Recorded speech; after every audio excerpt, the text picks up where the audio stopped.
Salut la famille, bienvenue à la 8e capsule. Alors, je crois qu'ici on a quand même déjà bien compris, on a quand même déjà bien saisi la mission du COPAC. Ben, du moins je présume, j'espère.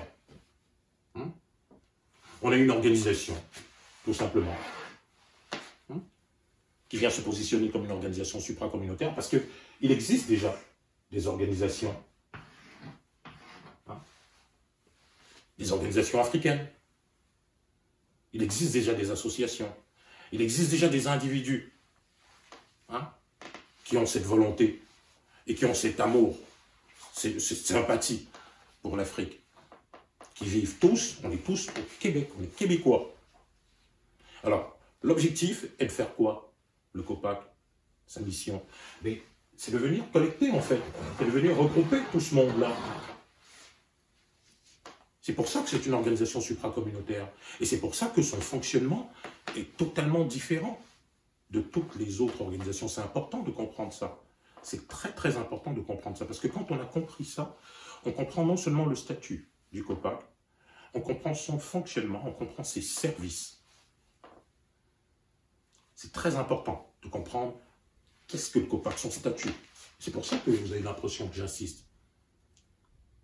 Alors, c'est une organisation supracommunautaire à l'échelle provinciale qui regroupe les afrodescendants. Et dans afrodescendants, il y a les afro-caribéens. Ça fait large. C'est pour ça qu'on est fiers d'ailleurs que tous les afro-caribéens, les haïtiens, soient aujourd'hui, fassent aujourd'hui partie de la famille. Mais ils l'étaient déjà aussi, même dans le temps où nos aînés l'ont conçu. Aujourd'hui, on veut plus le marquer. Plus nécessairement comme un symbole, mais vraiment le faire, le marquer dans les actions, dans les statuts, dans la façon de fonctionner, de se concevoir afro-descendant. C'est ça l'héritage entier de l'Afrique en fait.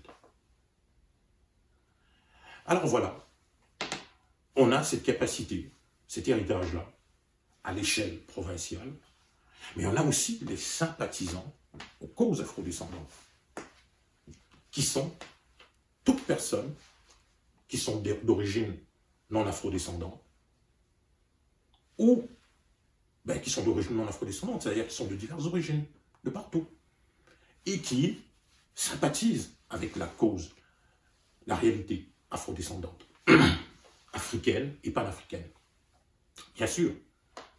Et puis, si on peut faire une petite blague, si on se fie aux propos des scientifiques, tout le monde peut être africain, puisque le berceau de l'humanité, c'est l'Afrique.